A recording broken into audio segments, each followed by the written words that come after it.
ini yang disebarkan memang sudah keluar dari Islam semua.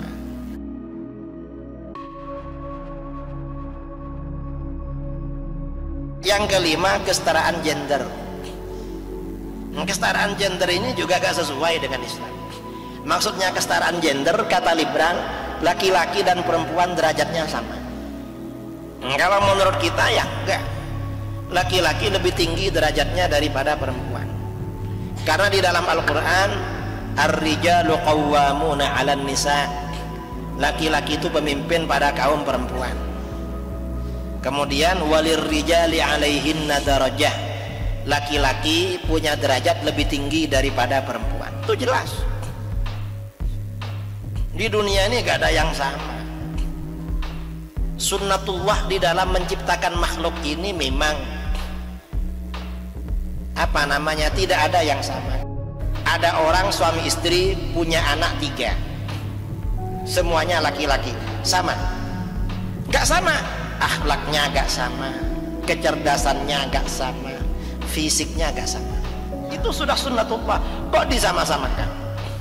Saya pernah debat dengan liberal. Kata yang liberal, laki-laki dan perempuan itu setara. Lo gak bisa, di Al-Quran jelas, ar-rijalu qawwamuna 'alan nisa walir rijali 'alaihinna darajah. Lalu kata mereka, Ustaz, apa yang dimaksud laki-laki dan perempuan dalam ayat itu? Bukan laki-laki secara gender, tetapi laki-laki secara fungsional. Artinya apa? Kalau ada suami istri yang banyak uangnya istrinya, berarti dia yang laki-laki.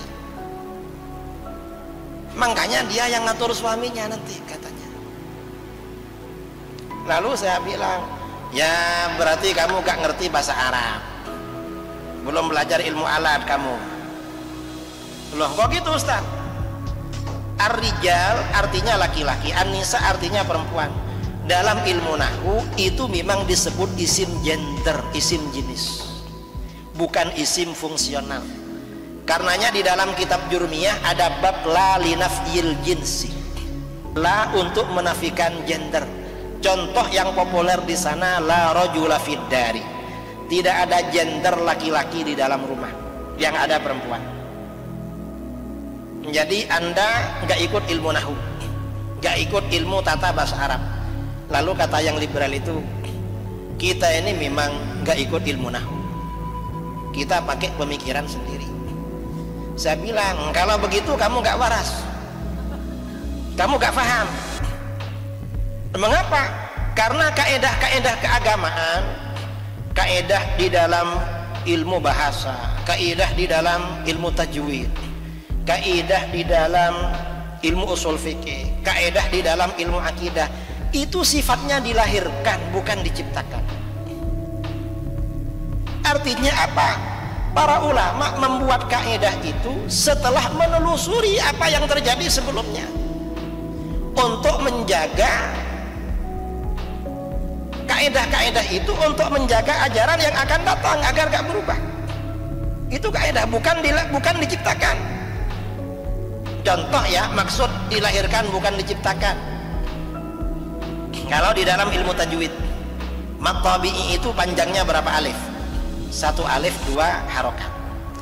Kalau ada orang bertanya teori mat tabi'i 1 alif 2 harokat, dengan cara bacanya lebih dulu mana? Lebih dulu cara bacanya. Jadi kaedah mat tabi'i ini dibuat untuk menjaga cara baca yang sudah baku. Nah, kaedah ilmu nahwu juga begitu, dilahirkan bukan diciptakan. Kalau kamu seperti itu, kamu gak ngerti filosofi kaedah-kaedah di dalam Islam.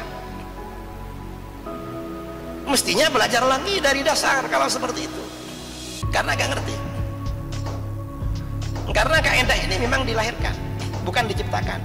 Kalau diciptakan, contohnya bagaimana? Misalnya konferensi parpol, ada calon ingin jadi ketua umum partai, dia punya uang, lawan politiknya nggak punya jenggot, gampang aja buat aturan. Ketua parpol, nanti ada ART, ketua parpol, calon ketua parpol harus berjenggot, dia berjenggot, ya sudah jadi dia. Ya karena ini namanya diciptakan, bukan dilahirkan. Lah kaidah di dalam agama itu dilahirkan, bukan diciptakan. Ini yang orang liberal kadang nggak paham,